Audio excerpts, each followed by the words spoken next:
कल की ही बात है, केंद्रीय मंत्री नितिन गडकरी ने एक बयान दिया कि प्यार और जंग में सब जायज़ है। साथ ने एक नारा लगाया, नारा ही कहेंगे, बटेंगे तो कटेंगे जी।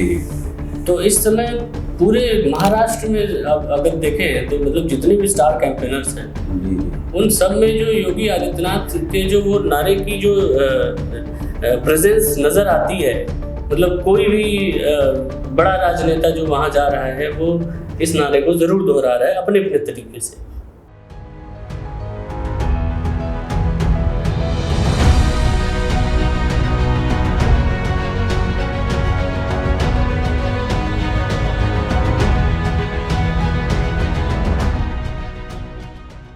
नमस्कार, आप देख रहे हैं नवप्रभा लाइव। मैं हूं अमित द्विवेदी। आज बात होगी महाराष्ट्र चुनाव की।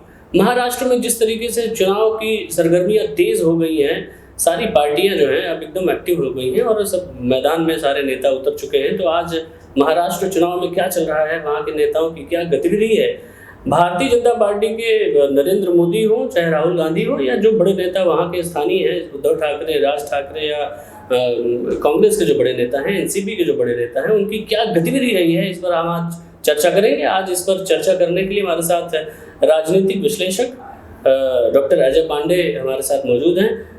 पांडे जी, बहुत स्वागत है आपका। बहुत बहुत धन्यवाद जी। राजनीतिक इस समय जो स्थिति उठापटक जो महाराष्ट्र में है, क्या लगता है आपको कि क्या कैसा द्वंद्व चल रहा है महाराष्ट्र में? देखिए, महाराष्ट्र के बारे में तो कह पाना बड़ा मुश्किल है। जिस तरह से वहाँ लोग कंफ्यूज हैं, असली नकली का जो चल रहा है डिफरेंस कि असली कौन है नकली कौन है, और साथ में भारतीय जनता पार्टी पूरा जोर लगा रही है। तो कहीं ना कहीं अभी समय पे कुछ कह पाना बड़ा मुश्किल है, क्योंकि अभी समय काफ़ी बचा भी है। 20 तारीख को चुनाव है, तो मुझे ऐसा लगता है कि कुछ लास्ट समय पे कुछ हम लोग बहुत अच्छे से बता पाएंगे कि क्या रहेगा चुनाव में। अभी कल की ही बात है, केंद्रीय मंत्री नितिन गडकरी ने एक बयान दिया कि प्यार और जंग में सब जायज़ है। अब उनके इस बयान के बाद से दोनों तरह की बातें होनी शुरू हो गई हैं कि अब ये कयास लगाया जा रहा है कि कहीं ऐसा तो नहीं होगा कि शरद पवार चले जाएंगे भाजपा के साथ में। नहीं, ऐसा नहीं है। देखिए, राजनीति में तो कुछ भी कह पाना बड़ा मुश्किल है, और अंत समय पर कौन किसके साथ मिल जाए, कौन कहाँ चला जाए। मैं अक्सर कहता रहता हूँ कि राजनीति का करने का मतलब मेन मकसद है कि राजनीतिक सत्ता हासिल करना, वो राजनीति है। हाँ, हो सकता है कि, और मैं तो देखता हूँ कि राजनीति में बड़ी संभावनाएं होती हैं। कोई आदमी कहीं जा सकता है, कोई किसी के साथ मिल सकता है। कई बार तो ऐसा भी देखने को मिलता है कि जिस सरकार के खिलाफ लोग दूसरी पार्टी को वोट दे के उसको चुन के लाते हैं, बाद में वो दोनों एक हो जाते हैं। तो इस तरह की उस समय कहीं ना कहीं मतदाता जो है अपने आप को ठगा हुआ महसूस करता है। जब महाराष्ट्र में तो ऐसे ही हुआ 2022 में जो किया इन्होंने।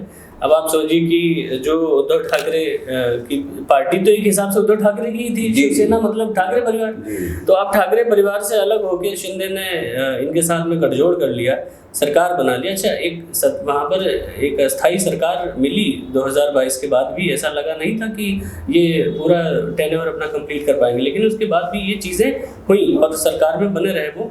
और एक गजब की चीज़ मैं आपको बताऊं, एक सर्वे हुआ है अभी कुछ दिनों पहले, उसमें ये चुना गया था कि कौन सा ऐसा चेहरा है जो मुख्यमंत्री के रूप में सबसे ज़्यादा चर्चित है और जो लोकप्रिय है।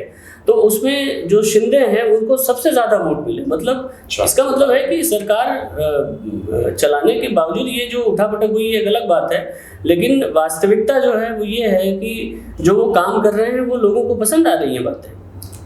देखिए, जो वहाँ की जनता है वो ठीक से बता पाएगी काम कितना अच्छा चल रहा है नहीं चल रहा है, लेकिन जो जिस तरह से फीडबैक मिल रहा है या जो भी आ रहे हैं लोग, बातचीत चल रही है, कहीं ना कहीं उद्धव ठाकरे जी को भी लेकर लोगों के मन में एक सिंपैथी है कि उन्होंने बड़ी मुश्किल से चीज़ें खड़ी की, उसके बाद ये लोग अलग हो गए। और वो कहीं ना कहीं दोषारोपण भी है कि एक पार्टी ने उनकी पार्टी को तोड़वा दिया अपने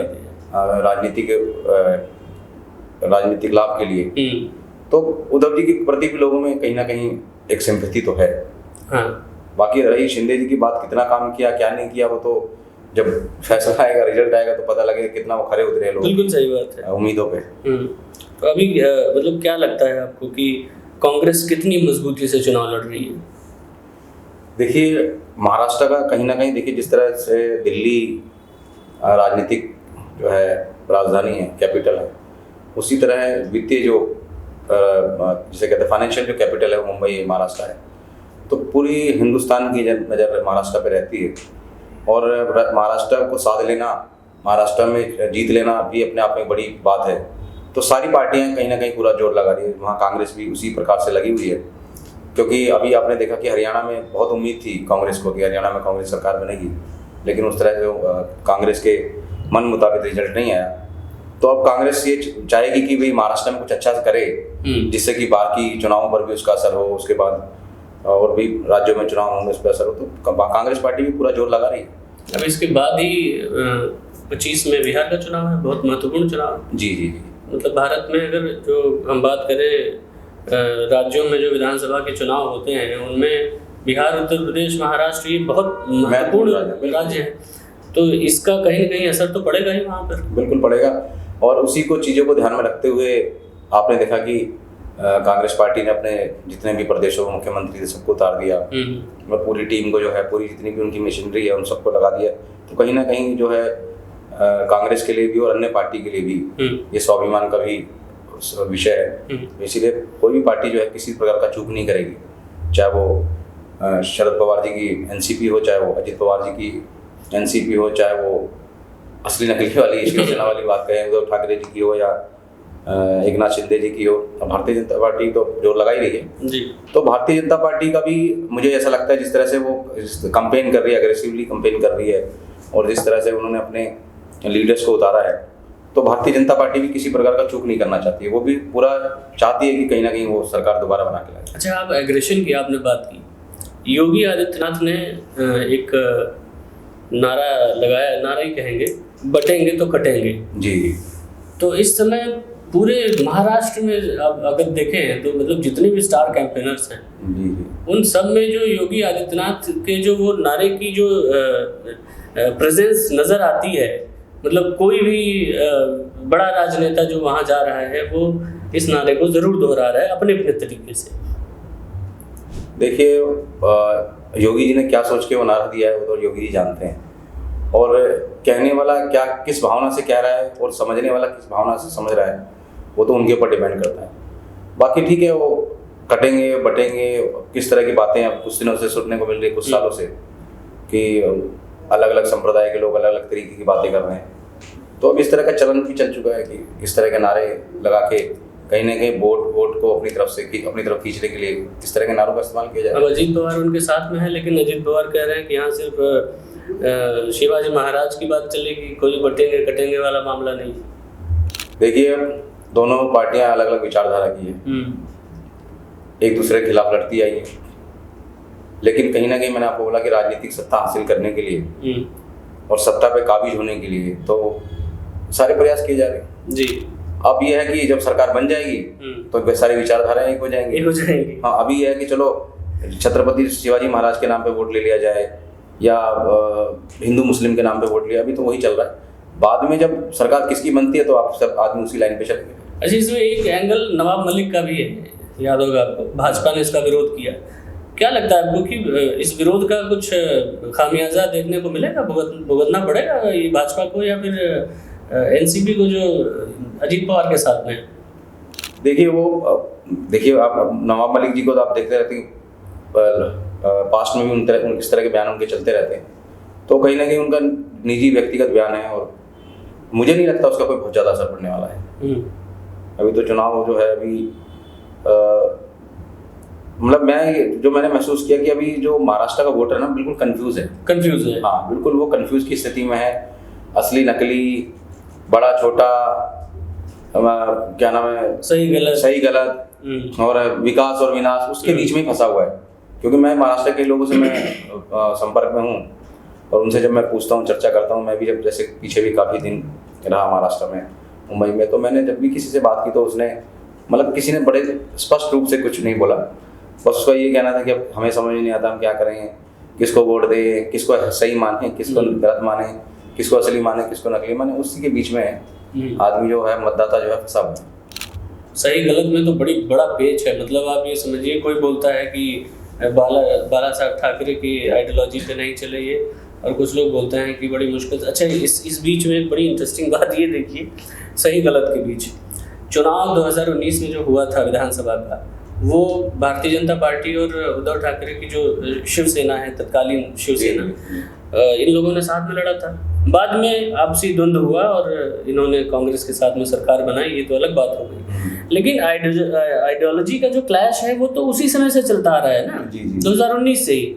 तो ये सही गलत वाला मामला तो कुछ वहाँ के लोग ही डिसाइड नहीं कर पा रहे हैं। इवन जो मराठा कोर वोटर माना जाता है शिवसेना का, जिसके बारे में कहा जाता है कि छत्रपति शिवाजी के नाम पे सबसे ज़्यादा वोट जो बटोरती है वो शिवसेना बटोरती है। अब वो मराठा भी कंफ्यूज है। अभी कुछ दिनों पहले वो जरांगे ने जो हड़ताल किया था मराठा आरक्षण को लेकर, आपने देखा होगा, वहाँ भी कंफ्यूजन थी। कुछ लोग बोल रहे थे कि ये शिवसेना के समर्थन में ये सब सारी चीज़ें कर रहे हैं, कुछ लोग बोल रहे थे कि भारतीय जनता पार्टी के समर्थन में कर रहे हैं। देखिए, राजनीति में जो है ना, बड़ा भ्रम की स्थिति रहती है। और मैं ये मानता हूँ कि पहले हम आदमी को कन्विंस करने की कोशिश करते हैं कि मैंने आपको कन्विंस किया, बहुत प्रयास किए। जब आप कन्विंस नहीं हो तो मैं आपको कन्फ्यूज कर दूँ। तो कहीं ना कहीं जितनी भी पॉलिटिकल पार्टियां हैं, उन लोगों ने मराठा आरक्षण को लेके अपने अपने विचार रखे हैं, उनके सबके अपने विचार हैं। तो उस विचार को देखते हुए कन्फ्यूजन है। किसी को लगता है कि वो अगर ये आरक्षण हो जाएगा तो एनसीपी को फायदा ना हो जाए, बीजेपी को फायदा ना हो जाए, उस एंगल से भी लोग इस चीज़ को देखते हैं।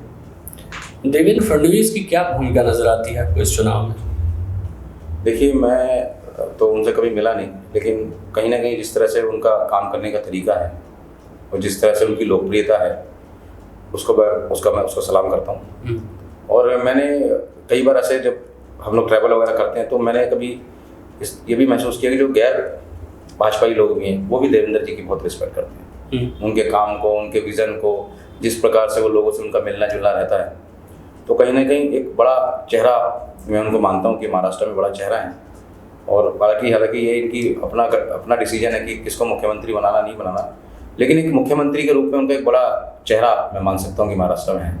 क्योंकि अभी तो इस चुनाव के पहले ही देवेंद्र फडणवीस ने कह दिया कि हम इनको एकनाथ शिंदे को नेता मान के चुनाव लड़ रहे हैं।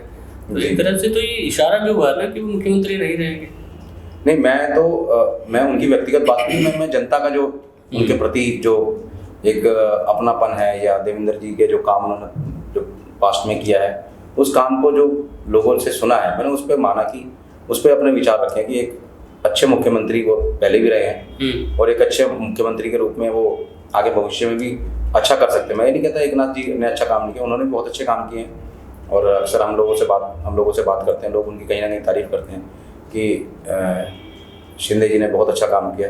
लेकिन जिस तरह से देवेंद्र जी का जो मैंने पास्ट में काम करने का तरीका देखा है, जिस तरह से लोगों से मिलना जुलना है और उनका जो PR है लोगों प्रति, वो बड़ा अच्छा है और लोग उसको अप्रिशिएट भी करते हैं। और कहीं ना कहीं आने वाले टाइम में महाराष्ट्र का भविष्य के रूप में भी उनको देखते हैं। अच्छा, भारतीय जनता पार्टी के जो केंद्रीय नेतृत्व है उस पर अक्सर ये आरोप लगता है, किसी भी प्रदेश का जो नेता, उसकी छवि जब बढ़ने लगती है तो केंद्र के 2 नेता, उनका नाम लेना ठीक नहीं है, आप समझते हैं इस बात को, केंद्र के 2 नेता ऐसे हैं जो किसी न किसी तरीके से उनको दबाने की कोशिश करते हैं।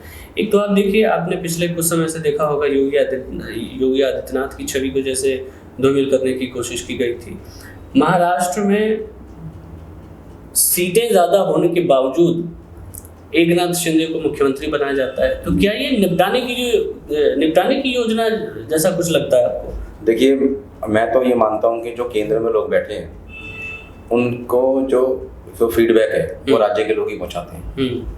भाई कोई दिल्ली में बैठा है अगर यहाँ पर, तो वो ऐसा तो नहीं है कि उसके पास कोई ऐसा कैमरा लगा है जो स्टेट के लोगों की एक्टिविटी देख रहा है। तो कहीं ना कहीं जो वहाँ के लोकल लीडर्स हैं, जो भी वहाँ जो सत्ता में हैं, वहाँ पर जो भी नेतृत्व कर रहे हैं, उनके खिलाफ का एक जो ग्रुप होता है गुट, वो कहीं ना कहीं जो फीडबैक देता है केंद्र को, केंद्र उसी फीडबैक के हिसाब से चलता है। ऐसा नहीं है कि जो केंद्र में बैठे उनका टारगेट ही उनको निपटाने का है, ऐसा नहीं है। कहीं ना कहीं वो एक लॉबी ऐसी काम करती है जो उनको जो है कोशिश करती है कि उनको निपटाया जाए।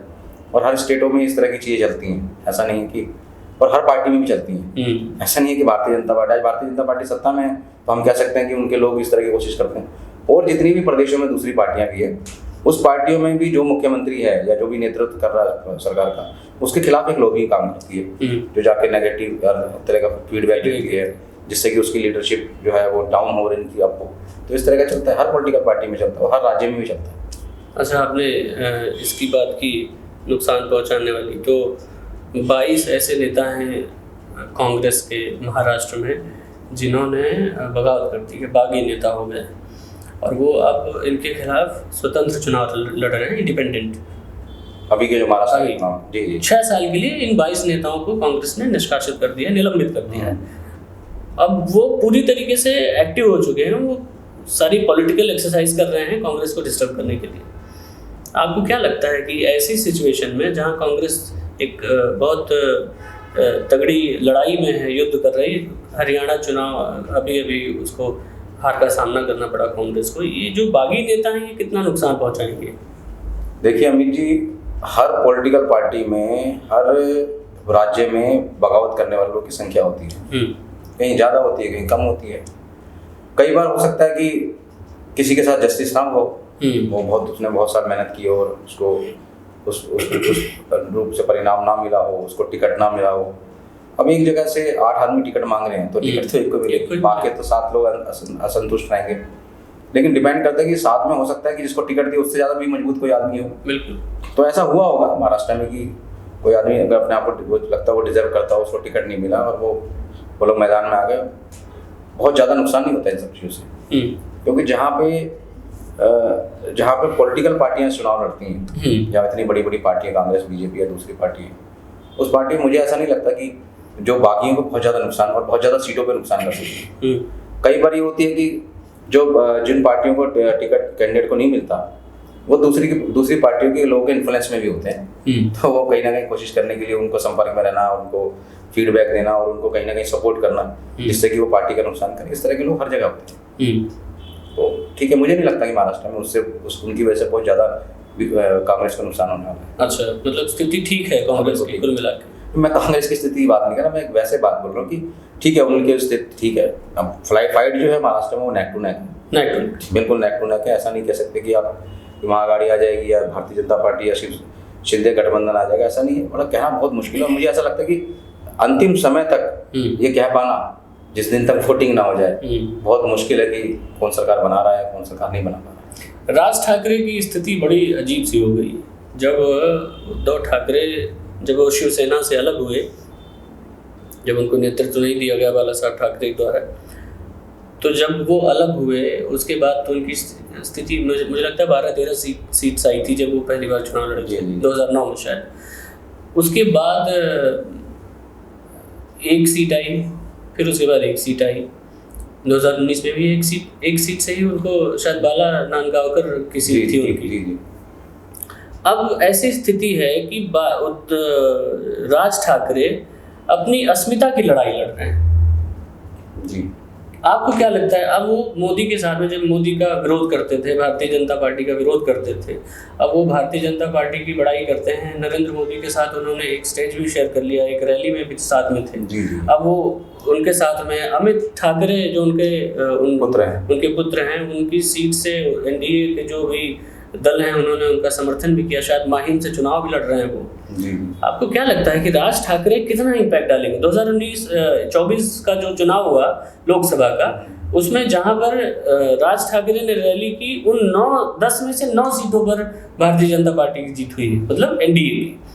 क्या लगता है कि राज ठाकरे का कितना फैक्टर काम करेगा? देखिए, मैं अपने छात्र जीवन के समय की बात कहना चाहता हूँ कि एक समय था कि राज ठाकरे साहब की बहुत फैन फॉलोइंग थी और राज ठाकरे को एक लीडर के रूप में मानते थे और कहीं ना कहीं उनको ये मानते थे कि बाला साहब की जाने के बाद राज ठाकरे जी नेतृत्व करेंगे शिवसेना का। ऐसा नहीं हो पाया। मैं उनको एक अच्छा लीडर मानता हूँ, लेकिन परिस्थितियाँ बदलते आज वो स्थिति आ गई है उनकी कि एक बहुत बड़ा हिंदुस्तान का युवा उनको एक आइकॉन के रूप में देखता था, लेकिन धीरे धीरे उसमें गिरावट आई है। और जिस तरह से आपने बताया कि उन्होंने मोदी जी के साथ भी मंच शेयर किया, या जैसे बताया कि जहाँ उनके कैंडिडेट लड़े वहाँ भारतीय जनता पार्टी जीती, कहीं ना कहीं मुझे ऐसा लगता है कि कहीं उनका इस्तेमाल भी किया जाता होगा कि इनको अगर यहाँ लड़ाएं तो हमें फ़ायदा मिल सकता है, उससे वो भी एक एंगल हो सकता है। और जहाँ तक उनके पुत्र की बात है कि उनको चुनाव माहिम से लड़ रहे हैं, मुझे तो खैर इतना नॉलेज नहीं है कि वो कहाँ से चुनाव लड़ रहे हैं, लेकिन अगर जहाँ से भी लड़ रहे हैं ठीक है। राज ठाकरे का जो मुझे लगता है कि अब जो जितना भी उनका जो वोट बैंक है या जितने भी उनके लोग रहेंगे वो उनके व्यक्तिगत संबंधों पे ही मैं मान सकता हूँ कि लोग उनके साथ खड़े होंगे। तो वो व्यक्तिगत संबंध हो जाए और बाकी अगर जिस तरह से एनडीए कैंडिडेट नहीं लड़ा रही है तो अगर एनडीए की स्थिति बड़ी अच्छी हुई और उनका व्यक्तिगत जो संबंध है वो अगर काम आ जाए तो हो सकता है कि उनके पुत्र जो है वो जीत के आ जाए, लेकिन बहुत आसान नहीं है, इम्पैक्ट नहीं है, उतना इम्पैक्ट नहीं है, उनको बहुत मेहनत करनी पड़ सकती है। और जिस तरह से राजनीतिक परिवेश बदल रहे हैं महाराष्ट्र के अंदर, चीज़ें हमेशा समय समय पर बदल रही हैं, तो उसका कहीं ना कहीं असर जो है उनके पार्टी पे भी पड़ रहा है उस चीज़ में। 2024 का ये जो चुनाव है विधानसभा का, 100 सीटों पर चुनाव लड़ रहे हैं राज ठाकरे, अच्छा, उनकी पार्टी। ये अब अगर ये साथ में है कि अलग है समझ नहीं आ रहा। ये कुछ लोग जो चुनाव जब लोकसभा का होता है तो ये सुर देखने को आपको मिलते होंगे, ये बातें सुनाई देती होंगी कि ओवैसी का काम ही होता है कि जहाँ पर भाजपा कमजोर हो रही है वहाँ पर ओवैसी जाके मजबूत कर देते हैं। टीम बी कही जाती है उनको बीजेपी। तो क्या अब ये राज ठाकरे की स्थिति ऐसी है, टीम बी हो गए वो भाजपा? ये तो चुनाव के बाद पता लगेगा बॉस, क्योंकि ये इससे पहले जो चुनाव की बात की उस समय परिस्थिति कुछ और थी, और अभी चूंकि ये वो क्षेत्रीय पार्टी भी है और उन्हीं के प्रदेश में चुनाव हो रहा है, तो कहीं ना कहीं जो अब क्या इम्पैक्ट पड़ेगा इनका, उससे ये डिसाइड हो पाएगा कि ये भी ओवैसी की तरह है, टीम भी है नहीं है। लेकिन ठीक है, जैसा भी वो कर रहे हैं हो सकता है वो अपने हिसाब से ठीक सोच के कर रहे होंगे। आपको क्या लग रहा है कि अगर